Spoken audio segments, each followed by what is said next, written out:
night, if legal for each jurisdiction, and each jurisdiction's able to edit it. So that's... Apologies, this is coming to you in the form it is, and kind of in draft form before we get the rest of it there. We're starting to hit some timelines that we really need to kind of fast track this. And obviously, you can see it's not a large agreement by the time we get done with it between the agencies themselves. But in order to still qualify for the grants and the timing and the funding and the bidding, we need to get moving down the road. So, if I would ask if any of you have any questions internally on these items, if you would give Trevor or Jim a call directly in the next week to kind of talk through the pieces.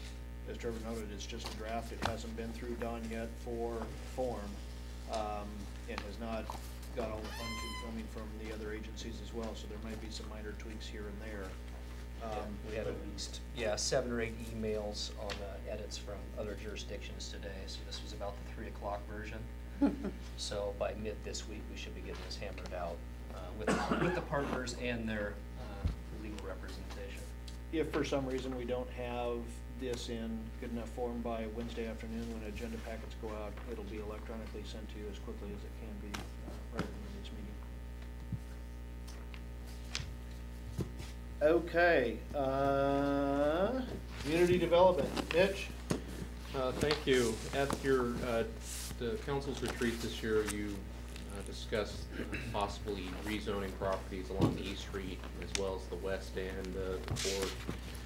One of the roadblocks, if you will, to any of the rezoning projects of residential property or industrial property to commercial is the resolution 926, which was done in 2005 to target the downtown area. One specific notation in that is that the city would refrain from rezoning any property outside the core to commercial property. So and I know you haven't had the full presentation from Director Boyes as of yet about the rezoning efforts along the East Street and the West End, but I know you're familiar with the concept. But in order to even move those further along down the line, or even have a possibility of that, then this ordinance would need to be repealed. And so the agenda bill is to do just that, is to repeal that ordinance. And I believe it was circulated to everybody by Director Boyes prior to this.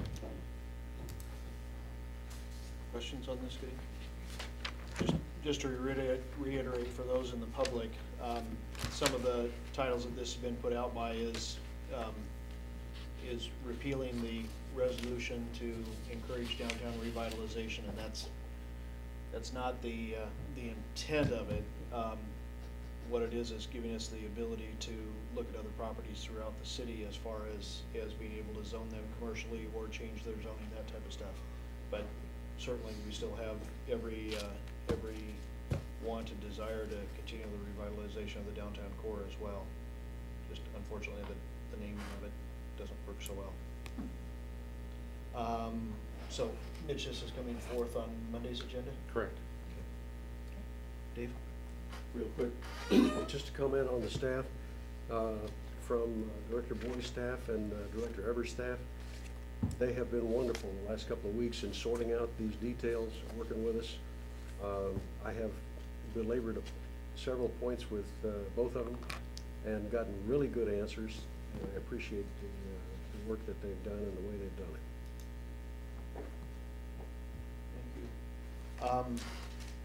If we can go off of the agenda for a moment and bring in the Two Rivers Community Group to talk a little bit about the proposal for the farmers market. Susan, good evening. Hi. Did everybody get information on the packet that we sent out? Okay.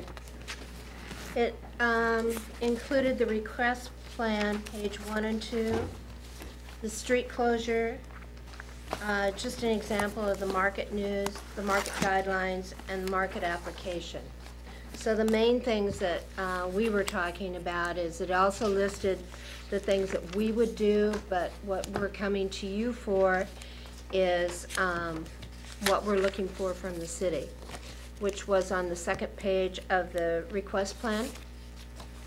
The use of the City Hall public restrooms during market hours, fund a total of 3 bulk mailings, use of Reflection Plaza, an umbrella policy insurance for the market activities, website support, promoting the market through existing city communications, use of the canopies that the city already has that we've used in the prior markets, and auxiliary recycling bins and trash drop-off.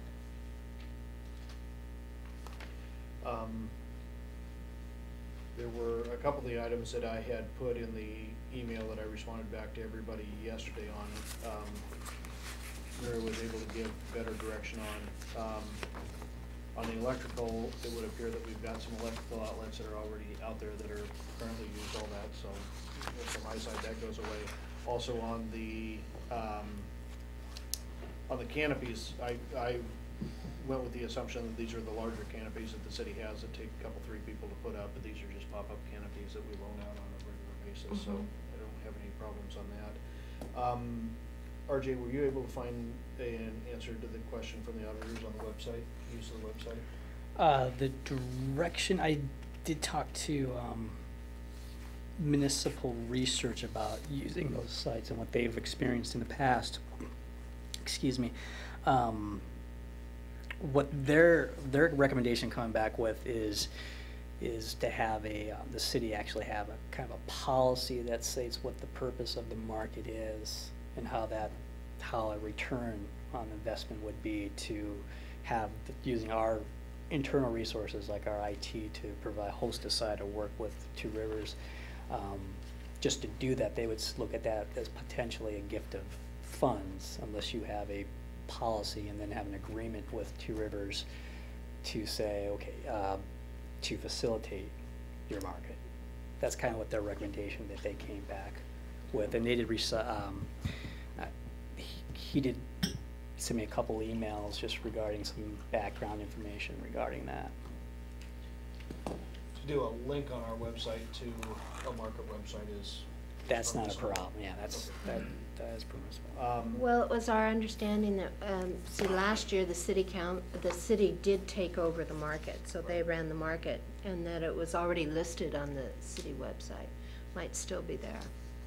Yeah, the website itself, I don't know, we can check and see if it's still being used, but to give, if it's just an informational flyer to link to, I'm Right. not sure what the. 2 items we need to get some additional direction on in regards to the using the city's insurance policy. I think we pretty much got an answer from WCIA from Lisa Napton of, unfortunately, and it goes into all the reasons that well, one, that we can't loan the policy, and even in the case of if we were to consider the Two Rivers Group City Volunteers, I cannot recommend this practice unless the city is going to take a hands-on approach to management of all facets of the event. So it sounds like from the insurance side, But doesn't the city already have an insurance policy over their city grounds? So if we used Reflection Park, what we were thinking is that we would have events insurance, but the city already has insurance.